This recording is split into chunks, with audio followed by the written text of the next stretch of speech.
I'm going to have a look at this kit here, which is the ICM models British Infantry and gas mask set from 1917. The kit number is 35703 in 1/35 scale. We will have a look at the box art here, which is really nice. Infantry here, all kinds of stuff going on in the background with the aircraft, and just basic information on the sides, and we can see the poses here of the various figures. And I'll have a look and see what we get.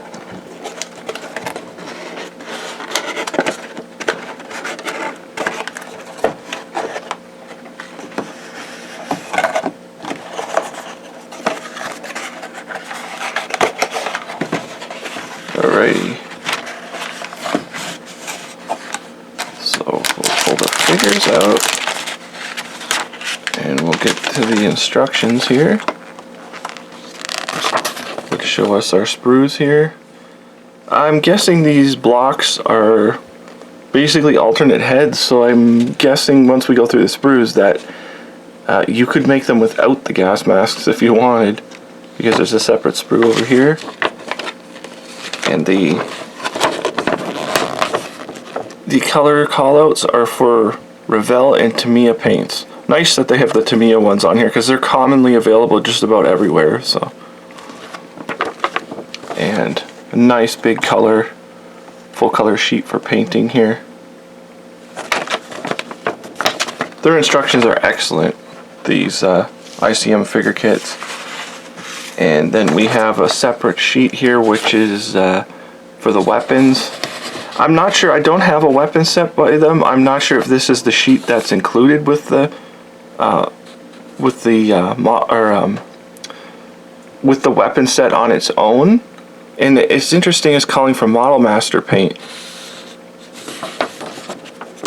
and then it shows you everything about building the specific weapons themselves, which is very detailed.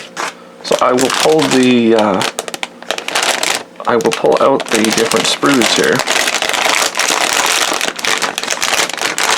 I'm glad they put them in this, like, the glue packaging, because then I can actually pull them out and then reseal them later. So I'll go with the smallest sprue first, which is our gas masks. And they look pretty good. So they're not, it's not a full head, it's actually a multi-piece. It's kind of an interesting way of doing it. And the little respirator bag there. So they look pretty good. I mean, there's only so much you can do with it, but that's the main piece of this kit. I will move on to the weapon sprue. Oh, I got some damage here. Oh, it's a Ross rifle. Okay. Unfortunately, the Ross rifle's taken some damage, but okay. So you could make these Canadian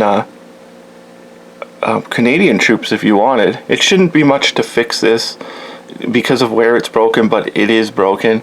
And I noticed that the bayonet here is also bent pretty bad on the Enfield rifle. But wow, the options you get in here are amazing. This is it's not a big deal. You could remove it altogether if you wanted, but there's a wire cutter right here, and there's even grenades. You can see the Ross. You got the one with the bayonet, and there's a Webley pistol in there, and the Lewis gun that was included with the American weapon set, and your Enfield again. And it looks like you've got, I'm not sure if this is supposed to be an empty sheath or what it is. You can see the detail on them is just really phenomenal, the detail. This one you can even see the stock disc on the rifle. Very interesting. Oh, and then there's like a trench periscope there. That's really neat. Your various equipment. I'll just flip it around. So So we could see like the battle pack there for the ammunition clips that go in there. Kind of an upgrade for these figures.